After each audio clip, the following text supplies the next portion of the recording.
साथियों नमस्कार।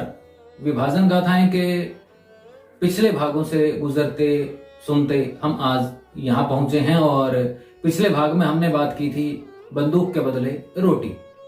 यह एक संस्मरण है जो डॉक्टर चंद्र त्रिखा ने लिखा है, पर उनको उनके पिताश्री स्वर्गीय गणपत राय त्रिखा जी के द्वारा जो बताया गया किस तरह से वो पाकिस्तान से भारत आए, उस कहानी को प्रस्तुत करता है, उस संस्मरण को प्रस्तुत करता है। इस आलेख में स्वर्गीय श्री गणपत राय त्रिखा जी के द्वारा उस समय की स्थिति का वर्णन किया गया है, किस तरह से वो पाकिस्तान से भारत आए। स्वर्गीय श्री गणपत राय त्रिखा जी को सलाह दी जाती है कि वो अपनी जेब में एक जहर की पुड़िया रख लें कि अगर दंगाई उनके ऊपर हमला करें तो अपने परिवार की महिलाओं को वो दे सकें। पर दूसरी तरफ उनका एक मुस्लिम मित्र है, वो ये कहता है कि खुद के ऊपर और अपने अल्लाह के ऊपर, अपने भगवान के ऊपर विश्वास करो और बुरा मत सोचो। अब बात करते हैं उससे आगे। थोड़ा और आगे गए तो एक चचेरे भाई मिल गए, उनके साथ उनका परिवार भी था। उनके पास 2 बंदूकें थी। मैंने पूछा बेबे कहाँ है? पहले तो वह चुप कर गए, फिर बोले कि उन्हें तो पहले जीप में भेज दिया है। थोड़ी देर में उनका 10 वर्षीय बेटा धीरे धीरे मेरे पास आ गया और मुझे बोला, मैं बताऊं? पिताजी ने दादी माँ को सतलुज में धक्का दे दिया, यह कहते हुए कि माफ करना, आपसे चला नहीं जा रहा है और तुम्हें इन वहशियों के लिए भी तो छोड़कर नहीं जा सकता हूं। मैं सर से पांव तक कांप गया, मगर किसी को कुछ नहीं बताया। अगर बताता तो कुछ देर के लिए आगे बढ़ना रुक सकता था। मेरी फिक्र अली मोहम्मद खान मानेका के लिए भी थी। मैं सुरक्षित ठिकाने पर पहुंचकर उसे और उसके कारिंदों को जल्दी वापस भेज देना चाहता था।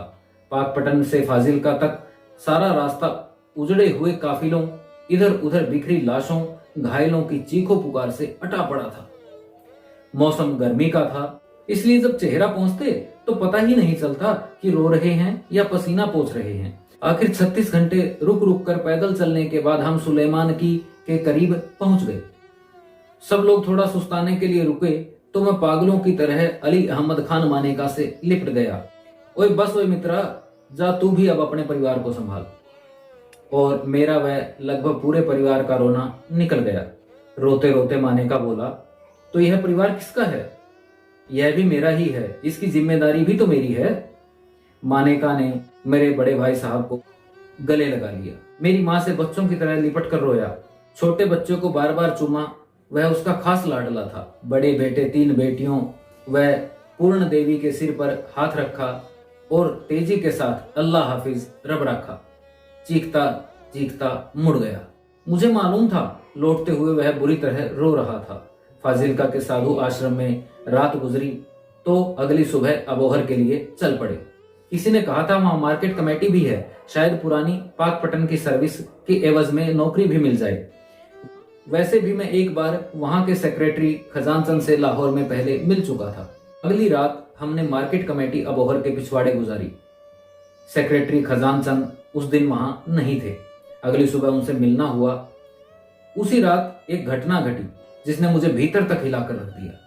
भाई साहब गुरदयाल जी, माँ व 3 बेटियों और जनमानद फुफेरा भाई बग्गू राम सभी थककर चूर थे। तभी छोटा बेटा जिद करने लगा, उसे रोटी चाहिए थी। भाई साहब बेहद भावुक किस्म के इंसान थे। दीवार के पिछवाड़े छिपकर रोने लगे। मुझे उनका विलाप बाकी पूरी उम्र नहीं भूला। दीवार पर हाथ मार मार कर रो रहे थे। ओए रब्बा, यह कैसा दिन दिखाया तुमने। हम जो हर सुबह शाम किसी मेहमान को भोजन कराए बिना या फकीरों को भोजन परोसे बिना स्वयं भोजन नहीं करते थे, आज सिर्फ 1 रोटी के मोहताज हो गए हैं। मैंने उन्हें ढांढस बंधाया, पानी दिया पीने को और मैं अभी आया कहकर सेक्रेटरी खजान चंद के घर की ओर चल पड़ा। मुझे उम्मीद थी खजान चंद की अनुपस्थिति में उसके परिवार वाले इतनी मदद तो करेंगे ही कि 2-4 दिन ठीक बीत जाएं। उधर बड़े भाई साहब ने मेरे बेटे को अपनी गोद में उठाया। आसपास अनेक शरणार्थी परिवार उपले जलाकर या लकड़ियां एकत्र करके कुछ खाने के लिए बना रहे थे। भाई साहब के एक हाथ में बंदूक थी और दूसरे हाथ में बेटे को उठाया हुआ था। समीप ही रोटी सेंक रहे एक परिवार के पास गए। पहले तो संकोच हुआ, आज तक किसी से कुछ मांगना ही नहीं पड़ा था। बोले, माई सिर्फ आधी रोटी दे दे, बच्चा बहुत रो रहा है।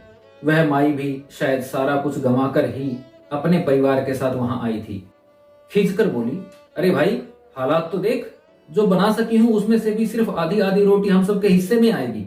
अब अपने परिवार के किसी एक का पेट काट कर तुम्हें आधी रोटी कहां से दूं? भावुक भाई साहब की रुलाई फिर फूट पड़ी। बोले, माई, यह बंदूक रख लो और सिर्फ आधी रोटी दे दो। माई फूट पड़ी, बंदूक खा तो नहीं सकते ना? नहीं, बंदूकों से पेट भरा जा सकता है। जाओ किसी और के पास जाओ, पता कर लो अगर कोई तुम्हें बंदूक के लालच में रोटी दे दे। तभी माई के दो बड़े बेटे उठे। दोनों ने अपनी अपनी आधी आधी रोटी का आधा हिस्सा तोड़ा और दोनों चौथाई हिस्से उन्होंने भाई साहब को थमा दिए। लो चाचा, मिलकर खा लेंगे। आपका कहीं से भी कुछ भी जुगाड़ हो जाए तो हमें दे देना। भाई साहब ने उन दोनों के सिर पर कृतज्ञता भरा हाथ फेरा और लौट आए। छोटे बेटे ने भी सिर्फ एक चौथाई ही खाई और दूसरी चौथाई अपनी दादी को दे दी।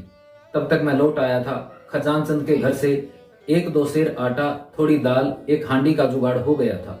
ओमदत भागकर समीप के हैंडपंप से पानी भर लाया और इस तरह से पहली रात कटी।